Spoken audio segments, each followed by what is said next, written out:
노회찬 위원장님 모시고 간단한 인사말 먼저 듣도록 하겠습니다.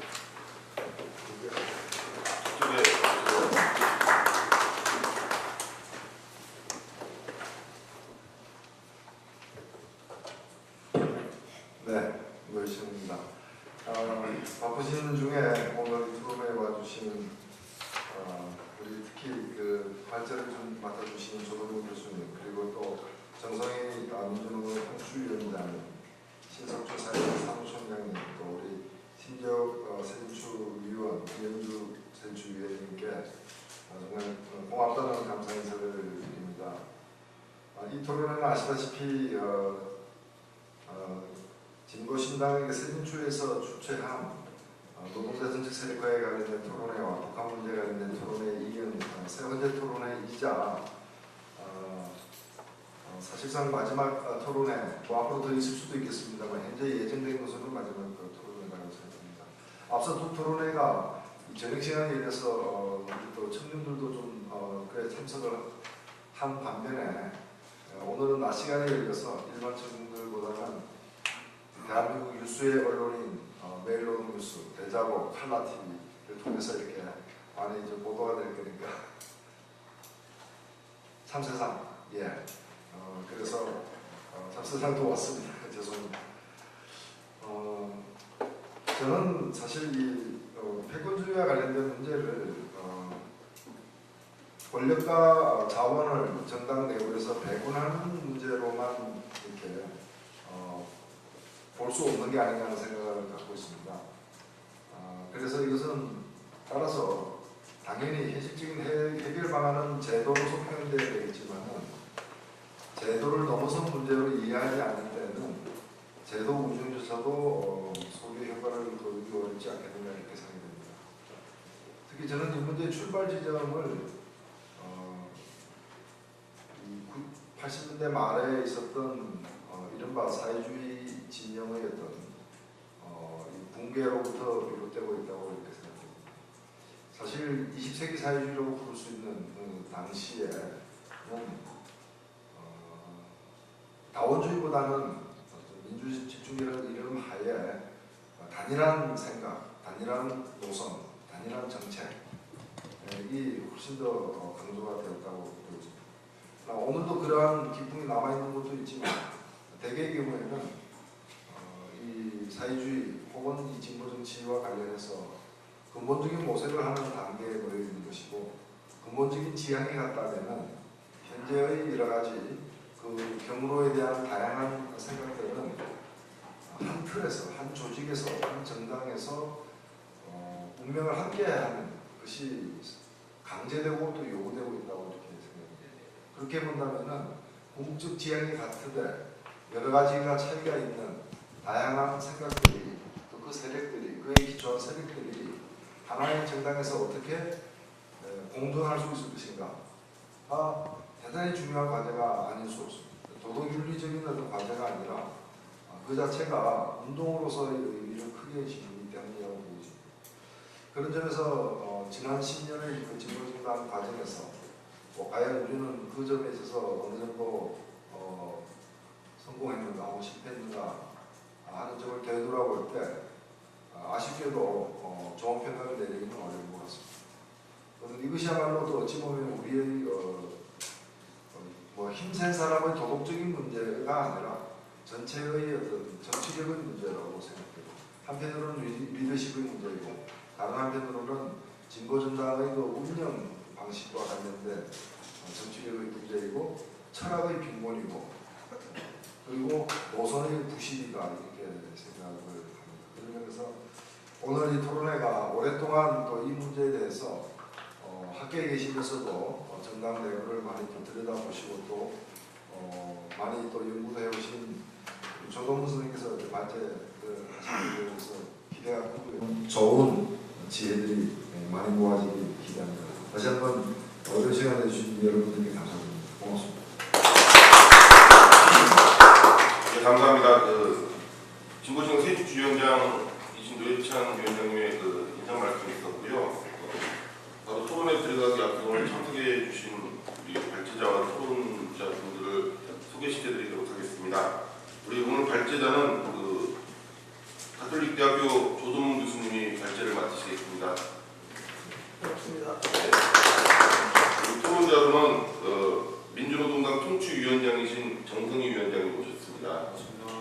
그리고 사회당 신덕주 사무총장님 모셨습니다. 반갑습니다. 그리고 진보신당 세진추 위원이신 신지혁 위원님 모셨습니다. 반갑습니다. 그리고 진보신당 세진추 위원이신 이은주 위원님 모셨습니다. 반갑습니다. 사회를 맡은 저는 진보신당 세진추 위원 김준수입니다. 반갑습니다. 좀 토론회가 늦게 시작됐으니까 바로 취지 설명 이미 위원장께서 좀 해주셨다는 생각이 들고요. 바로 발제부터 들어가도록 하겠습니다. 조동문 교수님 발제를 듣도록 하고 풍부히 얘기해 주시되 한 15분 정도 안에서 말씀을 드리도록 하겠습니다. 네, 반갑습니다. 예, 이 뒤에 보니까 무슨 평가와 혁신 그래서 어디서 많이 듣고 보고 했던 것 같은데 별로 썩 좋은 기억은 안 갖고 있습니다만 그때도 그런 노력들을 했었는데 잘 안 됐고 이번에는 새로운 진보정당을 건설할 때 진짜 다시는 실패하지 않을 그런 성공담을 좀 만들어야 될 것 같아요. 제가 도대체 무슨 얘기를 할까 했었는데 또 쓰다 보니까 내용이 너무 많아진 것 같습니다. 그래서 내용들은 여러분들이 보시면은 잘 다 아실 거고 이 패권주의라는 게 제가 갖고 있는 문제의식은 그렇습니다. 아까 노회찬 위원장님도 말씀하셨지만 패권주의라는 게 조금 좀 협소하게 이해되고 있는 측면이 있다 하는 게 이제 저도 그런 생각이고요. 그래서 저는 패권주의와 관련된 세 가지 오해가 있다. 패권주의가 뭔지 우리 대충 다 아는데 그런데 패권주의를 이해하면서 지나치게 권력 독점 분점의 문제로 이해를 하고 있다. 그런데 그러면은 지배구조와 선거제도만을 바꾸면 되지 않겠느냐 하는데 그게 아니라는 거죠. 민주적 조직 질서와 조직 문화 그런 게 형성되지 않으면은 패권주의 문제는 언제든지 다시 재등장할 수 있다. 그리고 이 둘째는 이게 마치 그 특정 정파의 문제, 당권을 잡고 있던 특정 정파의 문제로 이해하고 있는 측면이 있는데 그러면은 그때 그 세력이 안에 다른 집단이 당권을 잡고 있었다는 그런 문제가 없었겠느냐? 저는 절대 그런 전제를 할 수 없다. 그래서 이거는 어떻게 보면 이렇게 반민주적인 조직 질서와 조직 문화라는 게 진보 정당을 포함한 진보 진영 전반에 이렇게 만연해 있는 게 아니야. 그리고 우리 사회에 특히 이제 이 조직 속으로 들어가면은 이런 권위주의적인 문화, 반민주적인 문화와 질서 같은 게 이제 많이 만연해 있다. 그래서 그런 풍토를 인정하지 않고 패권주의를 극복하는 얘기를 하는 것은 한계가 있다는 생각입니다. 세 번째는 이게 마치 패권주의 문제를 해결 안 하면 당내 문제가 당 운영이 잘 안 되고 당 운영 정도의 문제를 일으킨 정도로 그렇게 이해를 하고 있는데 패권주의 문제를 극복하지 않으면은 사회적 관계 변화에 적응도 못하고 사회 변화에 적응을 못하고 그래서 결국 사회적 영향력을 확대할 수 없는 그런 봉건적 정당으로 남을 수밖에 없다. 그래서 패권주의 문제를 이해할 때 좀 더 넓고 보편적인 그런 문제로 좀 이해를 했으면 좋겠다는 거고요.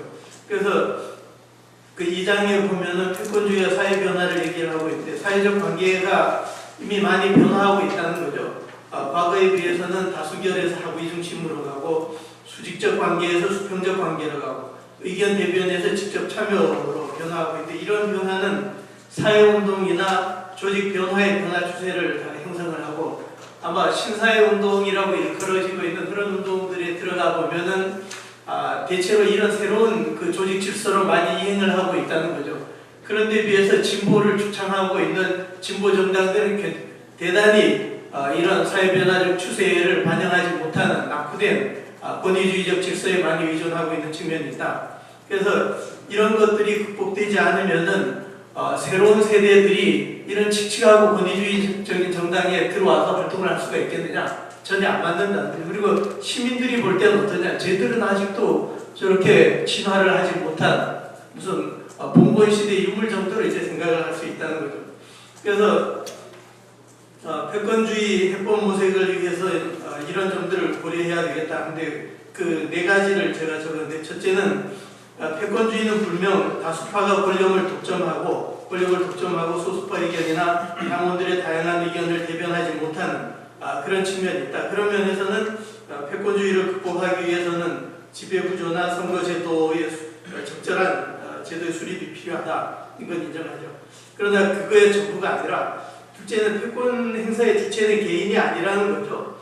그리고 그 개인이 아니라 집합적으로 권력 행사하는 정치 집단이다. 그래서 정파 문제에 대한 해법이 있지 않으면 패권주의 극복이 어렵다는 것. 셋째는 이게 지배 집단이 합법적, 비합법적으로 권력 행사를 하면서도 그에 대한 책임을 지지 않고, 또 이러한 패권주의 문제는 당의 일상활동에서 나타나면서 당원들을 소외시키는데, 그런 면에서 볼 때는 민주적 조직 질서를 담보할 수 있는 제도적 장치뿐만이 아니라 그 주체가 있어야 된다. 네 번째는 패권주의라는 게 비민주적, 권위주의적, 엘리트주의적인 조직 문화에 서식하고 있다. 그래서 진보정당뿐만이 아니라 진보운동 전반에 만연해 있다. 그런 면에서는 민주적 조직 문화가 형성되지 않으면 패권주의는 언제든 잠복하면서 재등장을 할 수 있다는 겁니다.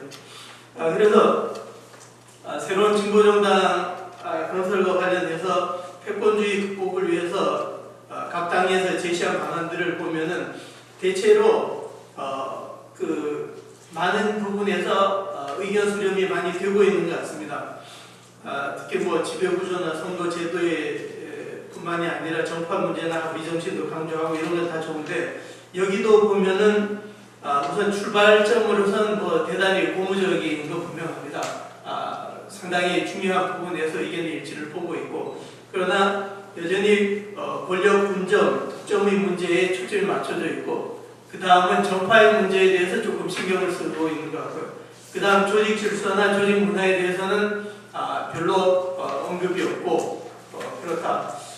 그래서 해법에 들어가면은 제도적 장치에 좀 초점이 맞춰져 있고, 상호 존중과 상호 신뢰를 추적할 수 있는 일상적 실천의 문제는 별로 다뤄지지 않고 있는데, 이런 것들은 어떤 제도적인 장치로 도입을 하고 강제하기가 대단히 어려운 측면이 있습니다. 그래서 제가 발제드릴 내용에서도 제도적인 장치를 넘어서는 그런 노력은 진짜 진정성이 있고 일상적인 실천이 돼야 되는 거지, 누가 누구에게 강제하고 그런다고 해서 되는 게 아니다. 그런 면에서는 진보정당이 평생 가져가야 될, 어떻게 보면 그런 숙제이고 단기간에 해결되기 어려운 측면은 있다.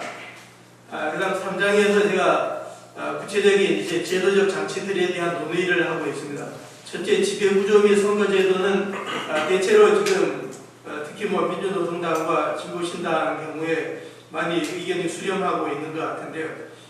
집단지도체제 혹은 공동대표제를 채택하는 것이 바람직한 것은, 이게 다양한 정치 세력들이 의견을 수렴 조정하고 합의하는 문화를 정착시키기 위해서는 이런 게 필요하고, 그래서 저는 창당 초기에 공동대표제를 하고, 그 다음에 그 공동대표제를 버리더라도 여전히 집단지도 체제의 정신을 계속 가져가야 된다. 그래서 최고위원제 같은 게 좀 적절하지 않겠느냐. 그래서 그 일정 시점 이후에는 이러한 집단지도 체제 경험에 대한 평가에 기초해서 향후의 지배구조 변화를 얘기를 하되, 집단지도 체제의 정신은 끝까지 가져가는 게 바람직스럽겠다는 거죠. 선출 방식은 뭐 소수의 공동대표는 1인 1표제인데 다수의 부대표나 최고위원들은 저는 여전히 일반 명부와 여성 명부를 구분해서 1인 2표제로 선출하는 걸 저는 추천합니다. 특히 이제 공동대표제라면 이미 공동대표의 3분 정도가 일반 명부에 해당이 됩니다. 그래서 그 나머지 부대표나 최고위원들을 일반 명부와 여성 명부로 나눠서 투표를 하더라도 여성이 과대표된다거나 하는 그런 우려는 없을 거라고 보고, 그 다음 정파 등록제와 정책 명부 투표제는, 이게 이 논의에 앞서서 당대의기구 운영과 관련해서 저는 지금 당대회와 대의원대회, 당대회와 전국위원회 혹은 중앙위원회를 현재 체제보다는 전자는 이 정부위원회 중앙위원회는 확실한 논의 의사결정기구로 가져가고 당대회는 축제 이상이 되어야 된다. 그래서 당대회의 대의원은 규모를 더 늘려갖고 800명에서 1,000명, 1,000명 그 정도로 하더라도 정부위원 규모는 200인 이하로 하는 게 이제 적절할 것 같고, 그런 면에서는 당대회는 2009년에 그 당원 한마당이었는가요? 그런 식의 당대회를 하는 게 맞지, 지난번 당대회 했듯이 그 엷빛 논쟁을 하고 하는 거는 당내의 결속이나 당외로 이제 단합된 모습을 보이고 하는 데는 적절하지 않다. 이런 것들은 우리가 프랑스 사회당의 그 르네 당대회 이후의 변화의 모습을 조금 좀 배울 필요가 있겠다. 그다음 정파등록제와 정책명부 투표제를 보면요, 정파등록제는 저희가 민주노동당 시절에 조직진단하면서 제안을 했던 건데, 이거는 일상적 활동에 대한 감독 규제에 대단히 효과적인 장치입니다. 그럼에도 불구하고 국가보안법이 있고, 그래서 정파등록 자체에 부담감이 있고 등록을 유도하기 어려운 측면이 있습니다. 거기에 비해서 이제 정책명부 투표제는 우선 정책 경쟁을 유도하고, 그래서 정책 대안을 둘러싸고 토론과 공론화를 활성화하고, 당원들에 대한 교육 효과가 있다는 거죠. 선거를 치르면서도 당원들은 정책을 비교하고 핵심적인 쟁점을 파악을 하고, 그래서 선거를 치르고 나면 당원들이 의견 분포를 확인할 수 있고, 또 선거를 치르고 나면은 당선된 피선출자들은 이미 선출자들의 의견이나 이해관계를 충실히 대변하는 구조로 되어 있습니다. 그래서 대의기구는 꾸준히 당원들의 대표성을 계속 확보 유지할 수 있다. 그런 장점이 있고, 정파들이 거부감이 상대적으로 작고, 그리고 수용 가능성이 높다는 것. 근데 다음 문제점은 정책명부 투표제의 경우에는 정파 집단에 대한 일상적 활동에 대해서 직접적인 감독 규제가 어렵다. 그런데 이 정파등록제를 제가 조직 진단을 하면서 그때 제안을 했던 이유는 정파구도가 고착화되어 있고 단일 혹은 소수 정파들이 막강한 권력 행사를 하면서 책임을 지지 않는 경우 거의 마지막 처방 수단이라고 저는 생각을 합니다. 그래서 그때 정파등록제를 제안을 했고, 저는 정파등록제 이외에는 대안이 없다고 그때 판단을 했었습니다. 그리고 그런 문제의식은 당시 그 중앙당 상근자들이나 당시 중앙위원들 상당수가 공감하고 있었는데 그 대안을 받아들이지 않고 다른 대안을 또 제시하지 않았다는 건 대단히 유감스럽다. 거기에 비해서 이제 정책명부 투표제는 정파 구도가 덜 고착화된 상태에서 다수의 의견 집단들이 공존할 때 이때 이 다수의 의견 집단들이 정책 흐름들을 형성해서 경쟁하도록 유도하기에 이제 좋다. 그래서 또한 선거를 통해서 간접적인 방식으로 책임을 물을 수 있고, 그리고 정책 명부를 구성했던 이 의견 집단들은 집단적으로 이제 책임을 질 수 있다. 그래서 정책 명부 투표제가 더 바람직한 대안이 아니겠느냐, 그렇게 생각하면서 거기에 대해서 정책 명부 투표제가 이 정파 활동을 일상적으로 규제하기 어렵다는 측면에서 이런 간접적 정파 규제 방식을 도감하기 위해서 정파 등록제 대신에 자율적인 의견 집단 등록제를 도입하는 게 어떻겠느냐는 생각입니다. 그다음 정책명부 투표제 운영 방식은 16개 광역 단위로 하는데 선출자 숫자가 적은 단위들은 인접 광역들끼리 이제 묶을 수가 있고, 그리고 정책 입장은 정부 및 해당 지역의 주요 사회정치적 쟁점들과 당내 현안들에 대해서 각 그 정치 그룹들이 어떤 입장을 갖고 있는지 그 입장을 밝히고, 또 자신들의 또 그 이외에 또 강조할 부분들을 이제 밝히는 거죠. 그리고 그 정책적인 입장과 함께 명부를 작성해서 제출을 하고 그 명부에 이제 투표를 하는 건데, 이렇게 정책 집단을 구성하지 않고 개인으로 나오는 것도 허용이 되는 거죠. 물론 이 경우에도 1인 명부도 그 주요한 쟁점들에 대한 의견은 반드시 밝혀야 된다. 이게 당원들이 이 정책 집단들과 후보자들의 입장을 비교할 수 있는 증거가 되어야 된다는 거고, 정책명부 투표제는 구속식과 비구속식이 있을 수 있는데 저는 구속식을 제안을 하는데 이거는 정책 집단들 가운데 하나에 투표를 하는 거고 거기에 비해서 비구속식은 정책 집단에 투표할 수도 있고 그 가운데 이제 특정 후보에게 투표할 수도 있습니다. 그래서 비구속식은 개인의 선택 자율성을 보장한다는 그런 관점은 지니지만 이게 정책 집단 간 정책 경쟁을 유도한다는 그런 취지를 조금 상쇄할 수 있다. 그래서 구속식을 제안을 하고 있고 또한 이 정책명부 투표제가 처음 도입되는 제도고 그리고 우리가 통상 보면은 선거가 실시될 때 몇 가지 종류의 선거가 동시에 실시됩니다. 그래서 상대적으로 좀 단순한 구속식이 낫지 않겠는가 하는 생각이고 그리고 뭐 이러한 그 제도를 실시를 해갖고 뭐 경험이 축적이 되면은 비구속식으로 하는 것도 무방하다고 생각을 합니다. 그다음 정책 집단 명부와 여성 할당제는 여성 할당 원칙에 입각해서 작성하라는 거고 현 여전히 그 여성 지도자들을 우리가 좀 더 많이 만들 필요가 있다.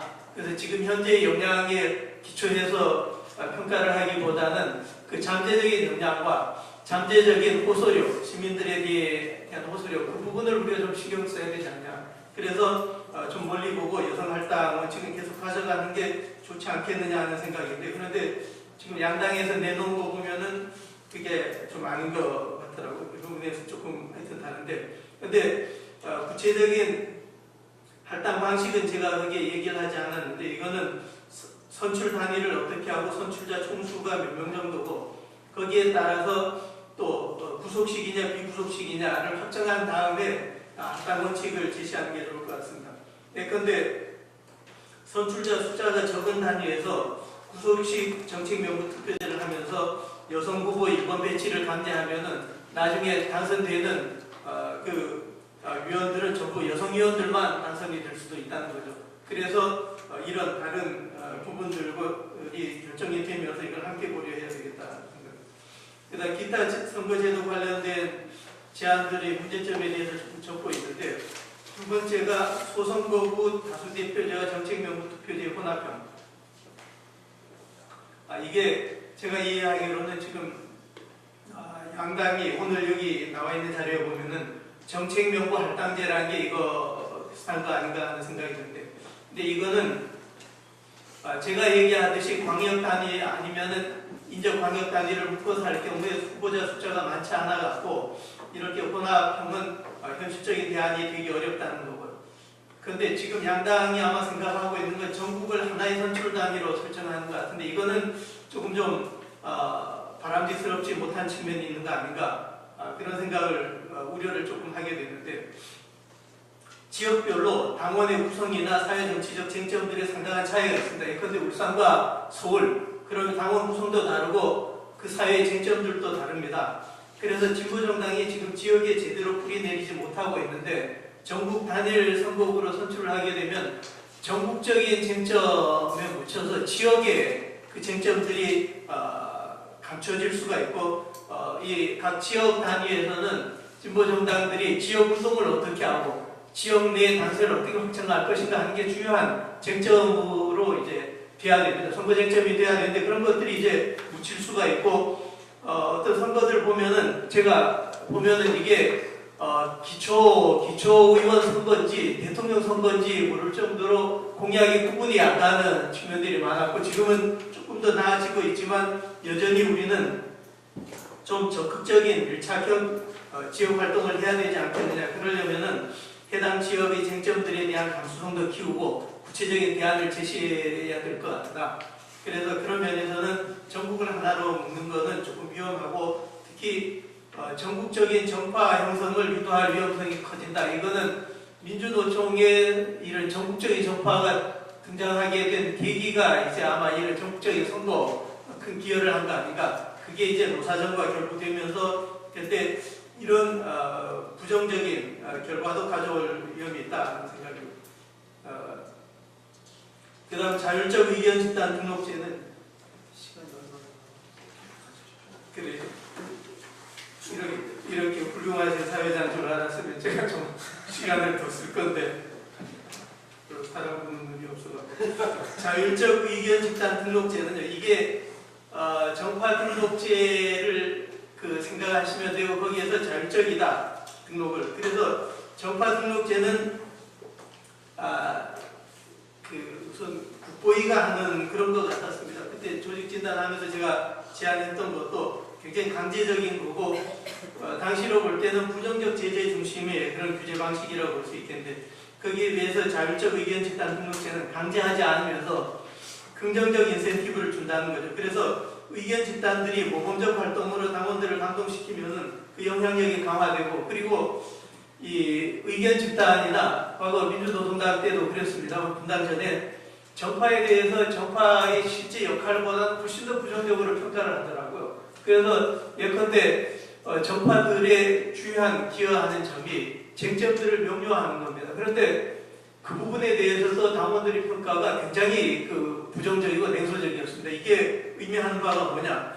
부정적인 기능의 감초가 들어가고 긍정적인 기여조차도 평가를 못 받는 거죠. 그래서 이렇게 자율적 의견 집단 등록제를 하면 의견 집단들이 긍정적인 모습을 보이고 그러면은 쟁점들을 공론화하고 또 그 속에서 활동가들을 양성하는 중요한 학교가 되는 겁니다. 그런데 이런 것들을 우리가 사장할 필요는 없다. 그래서 자율적으로 하고 그리고 등록된 의견 집단에 대해서는 긍정적 인센티브를 제공할 필요가 있겠다. 그래서 당 공식 홈페이지에 의견 집단의 특성과 활동을 소개한다거나 당의 설비를 이용할 수 있게 하고 과제별 주제별 사업에 대해서 기획 예산안을 제출하면 당이 심사해서 경비의 일정 부분을 지원하고 의견 집단의 회비를 당의 후원금으로 처리하고 당의 행사, 공식 행사에 공식 부스를 차릴 수도 있고 또 그 자료를 공식 자료와 함께 이제 배포할 수 있고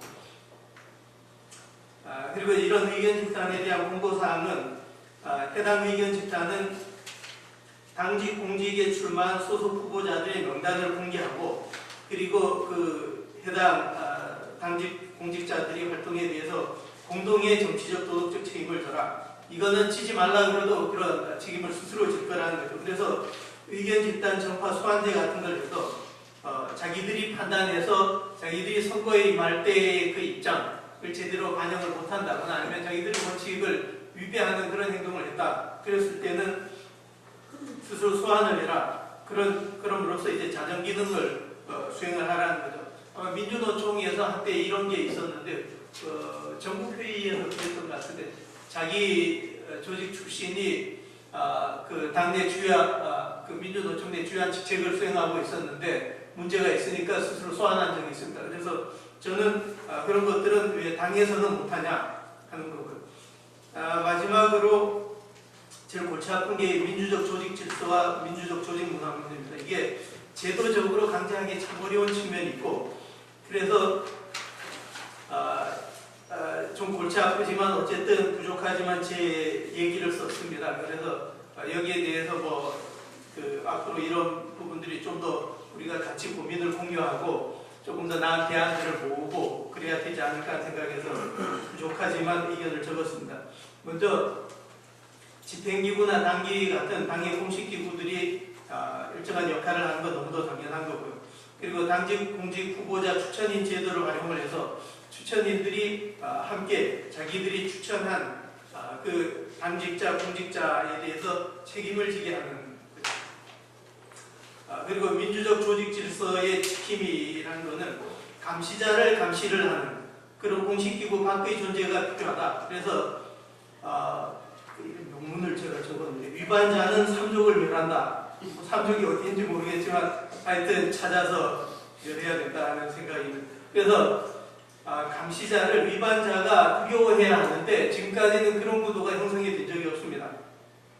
그러면은 감시자조차도 두려워할 만한 그런 힘이 어디 있느냐? 그런 힘은 물리적 자원이나 도덕적 자원에서 나와야 되고 발언의 힘은 이탈의 힘에서 나온다고 생각합니다. 그래서 우리가 창당 정신과 할당제 같은 게 주요한 수단이 될 수 있다. 그래서 노동계는 일정한 정도 도덕적 자원도 지니고 있지만 물리적인 자원이 있는 게 현재 민주노총의 진보신당 당원 수는 2,961명으로서 전체 당원의 18% 정도입니다. 이게 아마 새로운 진보 정당이 만들어지면 30%, 40%면 될 것 같은데, 그래서 집합적 발언을 하게 되면 실력 행사가 된다는 거죠. 그래서 노동부문 할당제 같은 것도 필요한 게 아니냐. 그래서 비정규직을 포함한 전체 노동계급을 대변하게 하고, 그 대신 당내 위기 상황에서 집합적 발언을 통해서 실력 행사를 해라.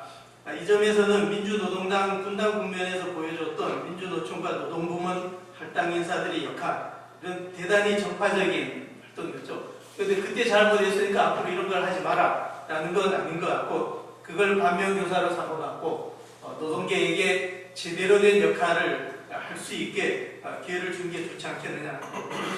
둘째는 사회적 약자와 당내 소수자들은 우선 물론 이제 부문 할당제로 대변되는데, 이런 부분들은 부문위원회로 조직이 되어갖고 도덕적 정당성을 지닌 집합적 발언을 할 수 있을 것 아니냐. 또한 새로운 진보정당 추진 주체들도 창당 이후에도 당내에 결합을 해갖고 당내에서 일정한 역할을 하고 조직 질서에 좀 책임을 져야 되지 않겠느냐. 그래서 이 부분도 학계 법조계 시민사회 같은 경우도 부문위원회별로 이제 조직이 되어갖고 일상적 활동을 수행하면은 좋겠다는 생각이고요.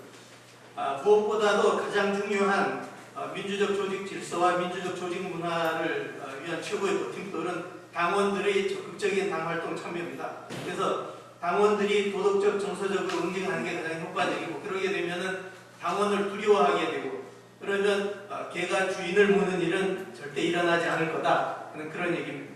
그래서 당원들이 적극적 당활동 참여는 그 자체로 민주적 조직 문화를 뿌리내리게 하는 겁니다. 그래서 당활동이란 건 공식적이고 딱딱한 당사업 참여뿐만이 아니라 비공식적인 당원 활동도 중요하다. 제가 이런 얘기를 하는 것은 아까 서두에 사회 문화의 변화, 사회적 관계의 변화를 말씀드렸었는데, 이게 당원 가입 방식에도 이제 나타나고 있습니다. 그래서 집단 가입보다는 집단 가입 혹은 조직화 대상으로 된 가입보다는 자발적인 개인 가입이 많아지고, 그리고 이런 분들은 일정한 네트워크로 연결되어 있지 않아갖고 당에서 제대로 대변되지 않고 당 활동으로부터 소외되고 있다고 느낄 수 있고, 실제로도 이제 그럴 수가 있습니다. 그래서 이런 분들의 이제 당적 결속력을 높이기 위해서 수평적 네트워킹이 필요하고, 그런 점에서 저는 동호회 활동을 적극 권장할 필요가 있지 않느냐 하는 생각입니다. 그래서 이 동호회 활동은 그 자체로 당의 생기를 불어넣을 수가 있고, 그리고 개별 단위로 가입한 당원들 간에 사회적 관계망을 형성하고, 그게 이제 적극적인 당 활동으로 이어진다는 거죠. 과거에 아마 민주노동당 분당 전에 초기에는 주로 집단 가입, 조직 가입이 많았고, 당에 가입하기 전에 서로 대체로 아는 사람들이었습니다. 운동을 통해서. 그런데 지금 가입하는 분들은 거의 모르는 상태로 개인 단위로 인터넷을 통해서 가입하는 경우가 많다는 거죠. 그래서 이분들이 소외감을 느끼지 않고 당내에 결합하게 하기 위해서는 동호회 같은 게 중요한데, 다른 분들은 어떻게 생각할지 모르겠습니다만, 동호회가 제가 당에서 받은 자료를 보면 22개, 활동이 파악된 게 22개입니다. 그리고 전체 4,450명. 민주노총 당원 숫자보다 많은 것은 전체 당원의 27%입니다. 전체 당원의 27%가 이렇게 당활동에 참여를 하면 이 동호회 활동을 당이 좀 적극적으로 좀 활용을 할 수 있지 않느냐. 그래서 그때 당원 한마당 같이 그런 축제로서의 당대회를, 지난번에도 그런 식으로 당대회를 하고 그랬더라면 좀 당이 발랄해지고, 그리고 이분들도 적극적으로 공식적인 당활동까지 참여를 하지 않겠느냐 하는 거죠. 그래서 그런 데 대한 효과적인 대책이 좀 강구되어야 되겠다는 거고요. 그리고 그 다음은 당내 소모임 단위에서의 수구의 민주주의 경험이 중요하다. 이거는 수구의 민주주의라는 게 소모임 단위로 참여해서 토론을 하면서 서로 상대를 설득하려고 하는 거죠. 합의를 중시하고. 그러면서 또 설득을 하려고 하는 것은 스스로도 설득을 당할 수 있는 준비가 되어 있어야 된다는 거죠. 그러면서 토론 과정에서 자신의 입장이 바뀌고 의견이 바뀌고 그러면서 수렴이 되는, 이게 바람직스러운 민주적 조직 문화 아니겠냐. 그래서 이런 것들은 당의 각종 부문위원회나 동호회, 지역단위 소모임 같은 데서 이런 걸 실험을 하기에 좋다는 거죠. 그래서 동호회는 여전히 그런 면에서 또 이제 아쉬운 측면이 있다는 거죠. 마지막으로는 그러면 어떻게 이 적극적 당 활동을 하게 하겠느냐. 무엇보다도 당 활동이 신나고 즐거워야 됩니다. 근데 지금 물론 이제 좀 안 그런 것 같은데 저도 당 홈피에 들어가 보면은 뭐 제목만 봐도 이제 겁이 나고 몇 번 들어가다가 요즘은 이제 제목 보고 참 그 글을 읽기가 두려워질 때가 많이 있습니다. 그래서 이러면은 좀 곤란한 게 아니냐. 소통 방식이 상호 존중에 기초하고 그래서 유쾌하고 동지적인 소통이 돼야 되는데 지금 조금 그렇지 못한 부분이 있다. 그래서 당 활동을 통해서 악몽을 꾸게 된다면 이건 좀 너무 비참한 거 아니냐. 그래서 당이 무슨 전망이 있겠느냐. 그래서 아침에 출근하면서 당 게시판에 들어가 봤더니 하루가 즐겁게 시작되더라. 그리고 당 모임에 갔다 왔더니 한 달 동안에 쌓인 스트레스가 싹 없어지고 몇 달을 즐겁게 보낸다거나 뭐 동호회에 들어 활동 한번 하고 나면은 뭐 평생이 즐겁다거나 뭐 좀 이런 식으로 좀 신나고 활발하고 그 발랄한 이런 당 활동이 돼야 되지 않겠냐. 그래야 당원들이 비공식적인 당 활동뿐만이 아니라 공식적인 당 활동, 당 사업에도 적극 결합하게 되는 것 아닌가. 그리고 진짜 마지막으로는 이런 민주적 조직 문화와 조직 질서를 우리가 구축하면서 이 과정에서 의지와 역량에 따라서 리더들이 형성될 수 있다는 거죠. 그 주석이에 따라서 형성되는 게 아니라 능력 있고 자신 있고 의지가 있으면은 나서서 스스로 리더를 만드는 것. 그래서 그런 리더들에게는 책임을 수반하는 그런 권한과 자율성을 허용해야 되고. 그래서 이렇게 해서 당에서 형성된 대중적 지도자들은 어쨌든 진보 메시지의 세일즈맨이니까 우리가 좀 소중하게 지키고 그래야 되지 않겠느냐. 이런 것들이 특히 이런 분들이 이제 그런 부정적인 정파적인 흐름이라든가 그런 거에 의해서 이제 타격을 받을 수도 있고 그런데 그걸 민주적인 조직 문화가 또 당원들이 적극 참여로 이제 그런 분들을 지켜줘야 되지 않겠느냐. 네, 고맙습니다. 예, 감사합니다. 우리 발제하나 굉장히 수고를 해주셨는데요. 일단 발제를 마치면서 조동문 교수님께 박수 한번 부탁드리겠습니다. 발제면서 상당히 경험이 많이 남았습니다. 위반자는 삼족을 멸한다. 대단한 명언이라고 생각합니다. 우리 교수님께서 지금 당내 패권주의 등을 어떻게 극복할 것이냐, 새롭게 건설될 새로운 진보정당에서 이 문제에 대해서 패권주의에 대한 근본적인 의미와 문제제기부터 시작해서 제도적 방안으로는 정책명분 투표제하고 자율적 의견 집단 등록제를 중심적으로 말씀을 해주셨고요. 비제도적 방향으로는 방금 말씀드린 성적을 변하기 위한 민주적 지킴이 필요하다. 또 수기민주주의 활동하고 당원들의 참여를 위한 다양한 수평적 네트워크 등이 좀 준비되어야 되는 것 아니냐 이런 말씀을 좀 해주셨습니다. 너무 감사드리고요. 제가 마음이 좋은 사회자다 보니까 발제를 한 35분을 제가 드렸습니다. 충분히 제가 배우기 위한 또 자리이기도 하니까 충분한 시간을 드렸고요. 근데 토론은 짧고 굵게 쟁점을 명확하게 그래서 한 번에 말씀을 많이 하는 것보다 여러 차례 기회를 드릴 테니까 일단 한 번 말씀하실 때 좀 시간을 좀 지켜주셔서 해주셨으면 좋겠고요. 일단 토론자분들에게 첫 번째는 5분 정도씩 토론하실 기회를 먼저 드리겠습니다. 첫 번째 토론은 우리 정성희 민주노총 톡주위원장님께서 먼저 좀 해주시죠. 예, 잘 들었습니다. 먼저 반갑습니다. 어떤 조직이든 다수의 패권주의, 소수의 분파주의 위험성은 있습니다. 있는데 이게 이제 민주노동당 시절에는 상당히 극단적으로 나타난 사례들이 많죠. 그 점에서 이 다수의 패권주의가 더 책임이 크고 깊이 또 성찰해야 될 일이라고 봅니다. 이 자리를 빌어서도 저를 비롯해서 민주노동의 핵심 활동가들이 이 패권주의 노름을 버렸다는 데 대해서 깊이 반성을 하죠. 그런데 쭉 보면은 이런 것 같아요. 이제 정파들이 쭉 있을 거 아닙니까? 근데 이 정파는 우리가 보통 정파라고 얘기하지만은 그 위상과 임무가 다양합니다. 어떤 정파는 자기가 혁명 조직이라고 생각을 어떤 조직은 공개화돼 가지고 이제 공개적인 정치 활동하는 조직도 있고, 그다음 뚜렷하게 무슨 정체성도 없으면서 이렇게 개파 비슷하게 이렇게 모여가지고 있는 데도 있고 천차만별이거든요. 그래서 저는 이 정파의 자기 성격과 위상과 임무에 충실하지를 못하고 있다 이렇게 보는 거죠. 예를 들어서 혁명 조직이라고 성격 규정하는 정파가 있다고 합시다. 그러면 혁명가들로 모였을 거 아니에요. 그 혁명가들은 이 대중 정당 속에서 모범을 세워야 되겠죠. 자리를 먼저 차지한다기보다는 굉장히 그 투쟁에 앞장서고 어려울 때 헌신봉사하고 이런 게 혁명가의 자세 아닐까요? 그리고 이제 어떤 뚜렷한 어떤 그 정치 노선을 중심으로 하는 공개적인 정치 활동하는 쪽이 있다고 합시다. 우리 당에 보면 다함께라고 있는데 잘하고 있습니다. 다함께는 민주노동당에도 참여하지만 독자적으로 자기 주의 주장을 뚜렷하게 밝히면서 대중 활동을 하죠. 이렇게 하는 건 참 잘하는 것 같아요.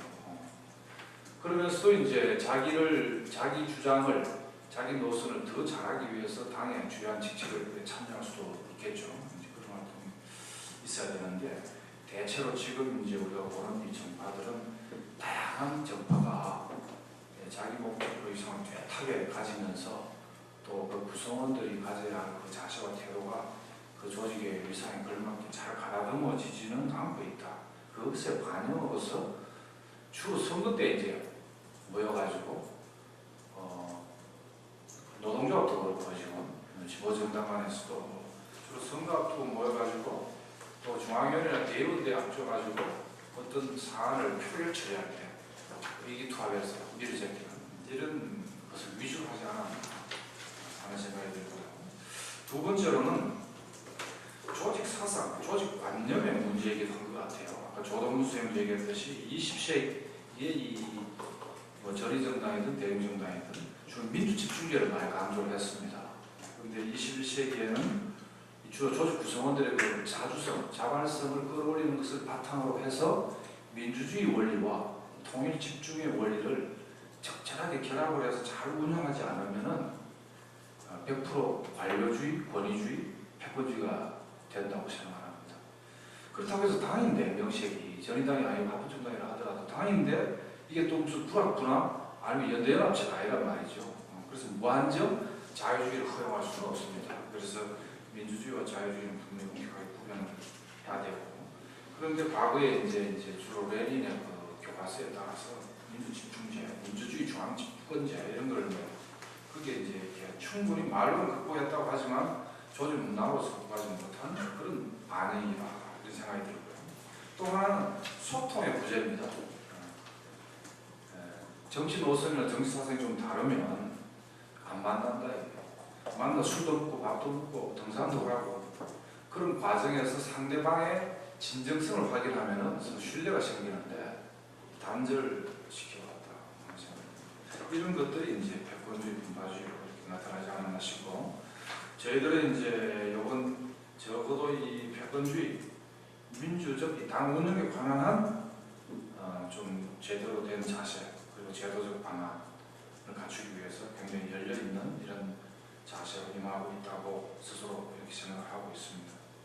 그래서 우선 이 당원이 중심이 돼서 민주적 당 운영을 관찰하기 위해서 우선 분열 분당에 대해서 깊이 좀 성찰을 하고, 그 교훈에 따라서 우선 첫째는 핵심 활동가들의 자세가 중요할 것 같다, 마음가짐이 중요할 것 같다 이런 생각이 들어서 좀 초점파지기, 좀 생각이 달라도 통일단계를 위한 노력을 집중적으로 기울이고 소통 잘하고 밥 먹고 술 먹고 공동 실천을 통해 신뢰 형성하고 이런 걸 좀 첫자리에 놓고 잘하자 이런 결의를 다졌고요. 두 번째로는 제도적 방안인데 1인 1표제, 이게 이제 1인 1표제 시절이 있었잖아요.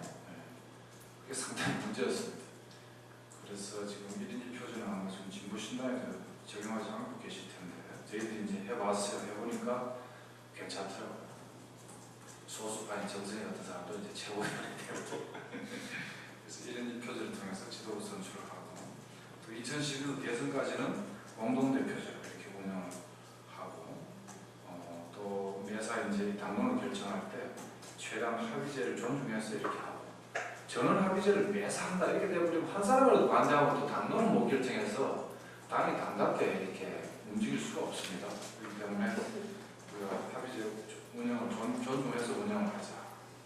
그 다음에 정책 명부 할당제 이 부분은 이제 정파 명부 할당제 부정적 측면을 이제 극복을 하고 이게 이조 시대 이제 분당 체제로 당을 끌고 나갈 수는 없습니다. 그래서 정파 명부 비례대표제를 할 수도 있는데 전당원을 줄 세우는 이런 흠이 또 있고 또 생각이 바뀔 수도 있는데 닫아놓는 측면도 있고 그리고 공식 체계, 공당의 공식 체계를 활성화시키고 또 해야지 그걸 무력화시키는 폐단이 있습니다. 그래서 정책명 발당제 2년마다 한 번씩 정책 당대회를 한다고 할 때 주요 정책 노선을 정책 당원 총투표제를 도입해서 하고 그게 이제 뭐 A, B, C 이렇게 이제 그룹이 있다고 할 때 그 당원의 비례에 따라서 중앙위원회나 중앙위원회 대의원의 일부 10%에서 2% 사이에 할당을 해가지고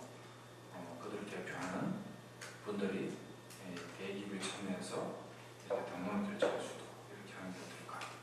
이 장점은 당원들의 정책 토론을 활성화시킨다는 장점이 있고요. 또 2년마다 생각이 더 이렇게 바뀌어가지고 서로 긍정적인 측면을 이렇게 찾다 보면은 고정화되지 고착화시키지 않는다. 정파를 고착화시키지 않는다는 장점이 이제 있습니다. 그래서 그런 부분을 한번 해봤으면 좋겠고. 그런데 세 번째는 이런 두 번째 이 제어력 장치를 가지고 이게 해결되겠느냐라는 것이죠.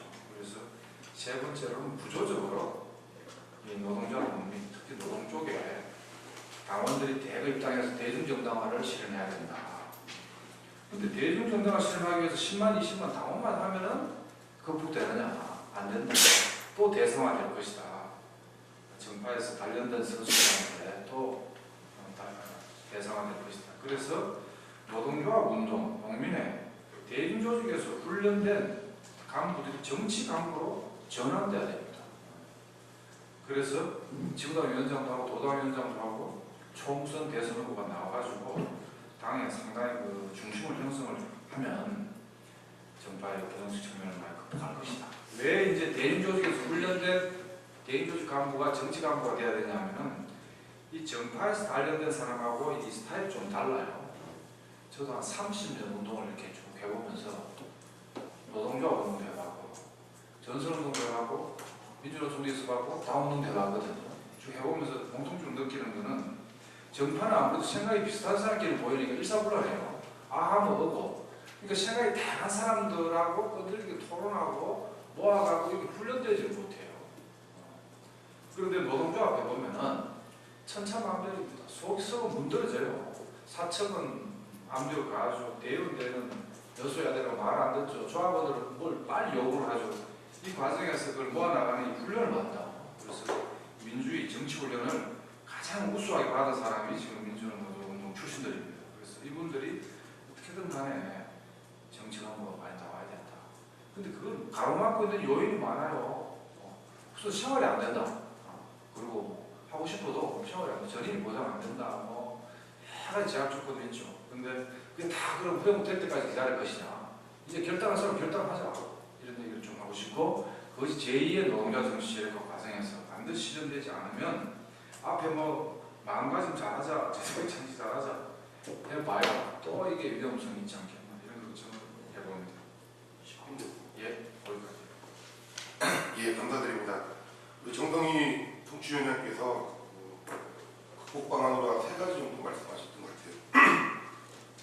어쨌든 가장 중요한 게 그 마음가짐, 신뢰 형성, 소통 이런 어떤 전반적인 그 정치 문화, 요즘 문화에 대한 문제하고 그다음에 제도적인 측면에서의 1표제, 그다음에 정책명부 할당제 등 제도적인 문제 그리고 세 번째가 어쨌든 간에 대중조직으로부터 훈련된 이 간부들, 활동가들이 정치 간부로서 자기 역할들을 좀 하면서 당내 혼란들을 갖다가 실제 민주적으로 해결할 수 있는 방안을 좀 만들어보자 이런 정도 말씀을 해주셨습니다.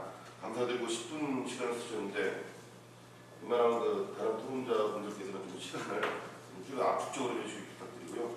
다음 토론은 우리 신석준 사회당 사무총장님께서 해주시겠습니다.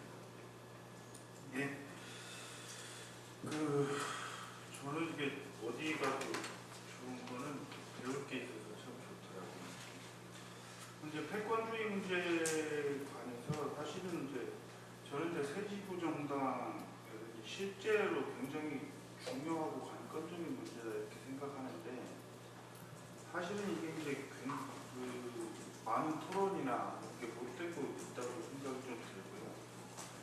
그리고 이제 뭐 방안이나 뭐 이런 거에 대해서 뭐 집중 책임자들 같은 데서 뭐 좋은 게 있으면 다 하자 이런 얘기도 나오고 그랬었는데 저는 그런 만큼 이게 대책이 없다는 걸 반증 아닌가 이렇게 생각하거든요.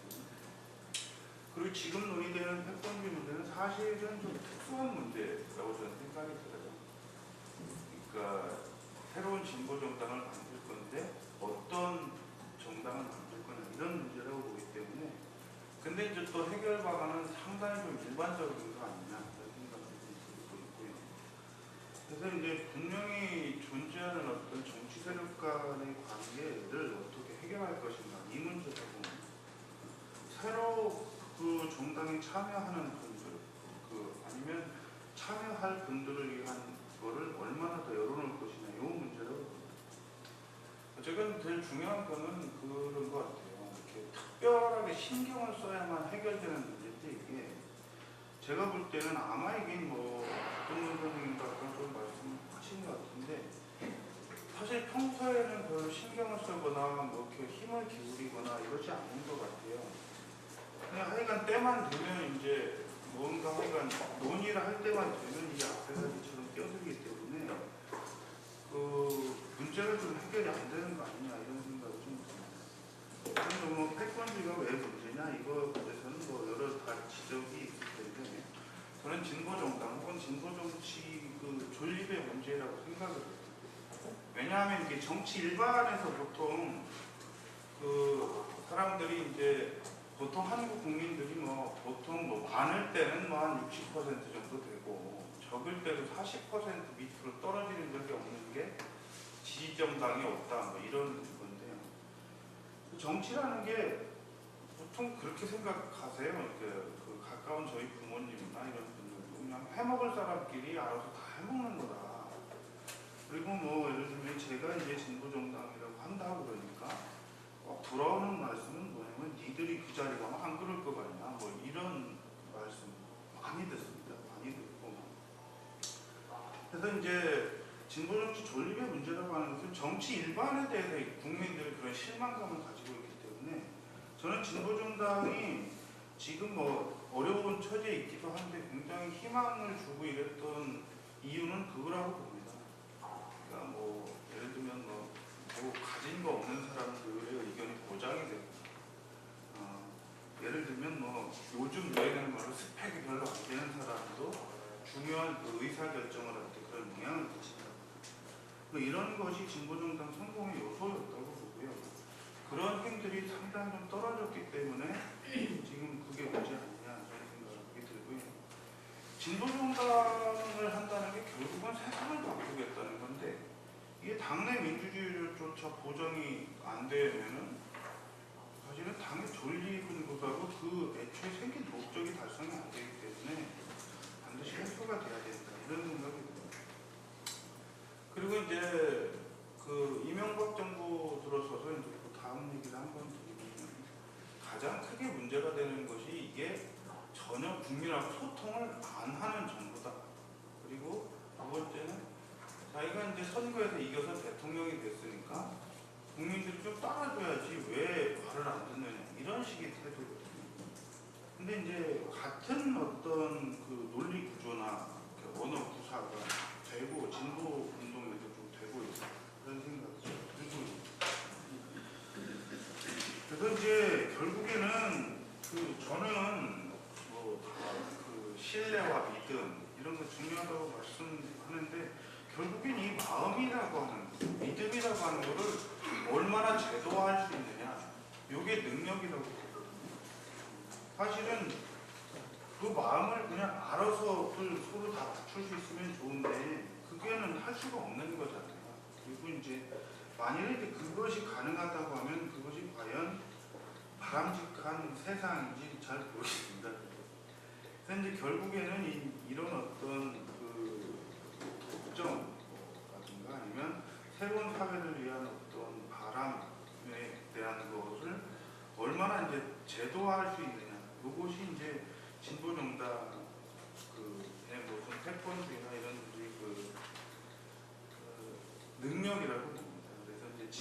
아까 이제 성도에 말씀드린 대로 그런 능력이 사실은 좀 잘 발휘되지 않고 있기 때문에 지금 상당히 어려움에 봉착하고 있는 거 아니냐 이런 생각이 들고요. 또 하나는 그 제도 문제에서 한 가지 더 이렇게 하고 싶은 거는 어떤 제도든 다 이렇게 어떤 오늘도 말씀하신 거 있고 그리고 이제 몇 가지 제가 이제 저희가 이제 그런 면이 좀 부족하다고 생각이 돼서 이제 공부도 하고 이래봤는데 어떤 제도를 제안하시는 분들도 이 숫자의 폭력을 완전히 극복할 수 있는 제도가 없다는 점을 이렇게 하고 꼭 결론은 운영의 묘를 살려야 된다. 조직 그뭐에 참여하는 구성원들 간의 믿음과 신뢰가 그래서 다시 돌아가더라고요. 그래서 이제 기본적으로는 저희 같은 경우 뭐 아까 이제 전원합의제 말씀도 나왔습니다만은 이게 전원합의제라고 하는 것이 그 정성희 최고위원 지적하신 대로 그런 그 약점이 있죠. 약점이 있는데 과연 저는 이런 어떤 제도적인 측면은 다 결단의 문제라고 봅니다. 어떤 정당을 만들 것인가 그래서 하나를 선택하면 하나는 포기해야 되는 문제가 있는데 과연 그걸 감수할 거냐는 문제죠. 그래서 그런 게 있고 뭐 저희가 제출한 게 뭐 복수로 된 그 후보를 복수로 그 선출하고 기본적으로 주요 당직에 대해서 그다음에 이제 추첨제를 도입하자는 우연성을 도입하자는 이런 얘기들도 좀 있었고요. 그다음에 뭐 상설적인 당원 교육과 당원 활동이 활성화될 수 있도록 그 당이 뭐 지지 지원한다 이런 게 다 있었는데 결국에는 저는 이제 오늘 사실 토론에 왔다기보다는 지혜를 좀 구하러 왔다고 하는 게 좀 같은데만은 그 만들고 싶은 정당 아까 이제 뭐 조동문 선생님 맨 끝에 이제 그 발제하신 끝에 보시면 뭐 당 행사에 참여하거나 이랬을 때 뭐 즐거움 그리고 평생이 즐거울 수 있는 이런 거면은 당원이 뭐 끝도 없이 늘 거라고 봅니다. 근데 사회당이 원칙적으로는 이른바 이제 동심원형 정당 이거에 대해서 부정하시는 분들은 없었어요. 동심원형 정당은 그냥 간단한 겁니다.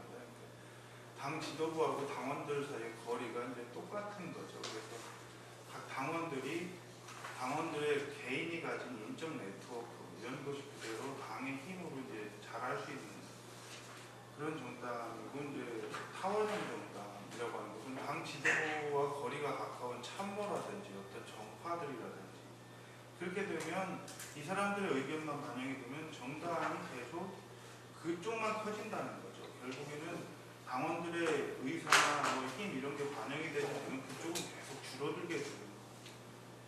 그래서 이제 원칙은 그렇고 자세가 있고 방안 제도적 방안은 뭐 약간 저희가 좀 미흡합니다만은 사실은 검토는 거의 다 저희가 해봤습니다. 근데 오늘 제가 조금 이제 토론하고 싶고 듣고 싶은 부분은 실제로 그런 제도적 방안을 어떻게 구현할 것인가 그리고 그런 문제가 있고 아주 잘 된 그러니까 새로운 진보 정당이 그렇게 잘 돼서 했을 때 모습 말고 지금 당장의 뭐 한시적인 공동대표제라든지 진보신당에서 제안한 뭐 이렇게 그 전국 다 그 집행단위들에 대한 공동 운영 방안 이런 것도 있었는데 그 당장 실제로 조금 적용이 돼서 그 진보 정당을 성장시키고 좀 발랄하고 뭐 활발한 당으로 바꿀 수 있는 방안들에 대한 지혜를 그 같이 좀 듣고 싶고 얘기를 나누고 싶습니다. 그 정도로 좀 말씀하겠습니다. 예, 고맙습니다.